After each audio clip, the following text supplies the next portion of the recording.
Welcome to the deep dive.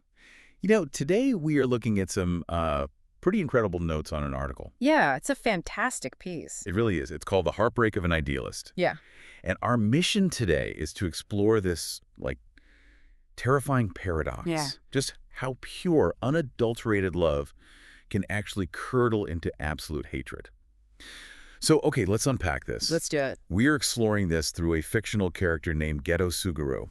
He's from this universe where people with abilities are tasked with protecting ordinary, vulnerable people. Right, they refer to them as non-sorcerers in this world. Yeah, exactly. And the big surprise the source focuses on is that Geto, well, he didn't start off as a villain at all. Not at all. He was a fiercely gentle protector. I mean, his love for these ordinary humans was complete. It was absolute. Right.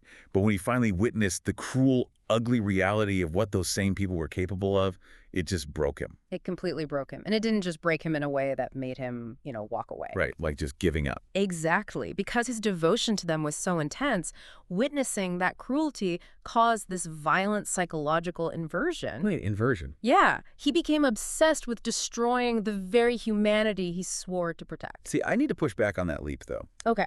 I mean, I understand being deeply let down by people you dedicated your life to.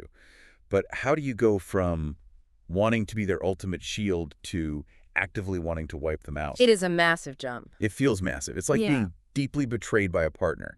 Usually the opposite of love isn't hate, it's indifference. And Geto is decidedly not indifferent. No, he is definitely not. And what's fascinating here is that leap, that massive escalation you're talking about, that is the core of disillusionment-driven radicalization. Disillusionment-driven, wow. Yeah, because extremism rarely comes from cynics who never cared about society. It comes from the people who cared the most. The ones who were the most invested. Exactly. When there is an enormous gap between a beautiful ideal you've anchored your entire identity to and a horrific reality, the brain just goes into a sort of crisis. It's almost like an immune system overreacting.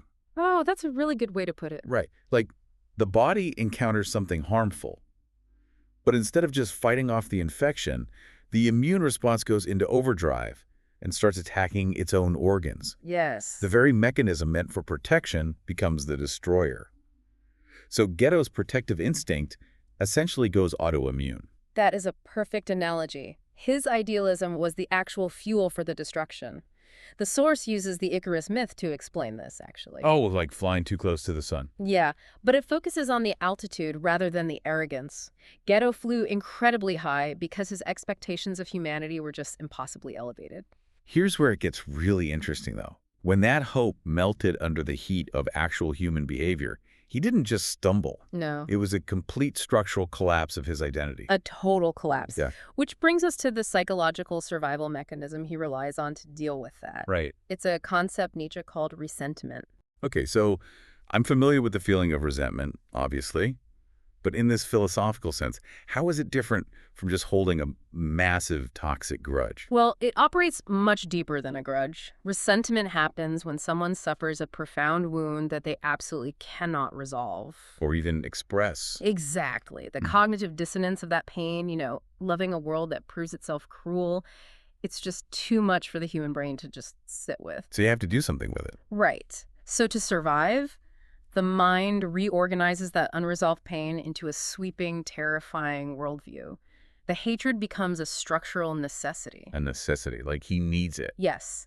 The mind creates a new moral framework where the people who hurt you are objectively evil and you are completely justified in destroying them simply to make your own pain make sense. Wow, so he literally constructs an entire philosophy out of his own unresolved heartbreak. He does. He can't handle the grief of the letdown, so he turns it into a crusade.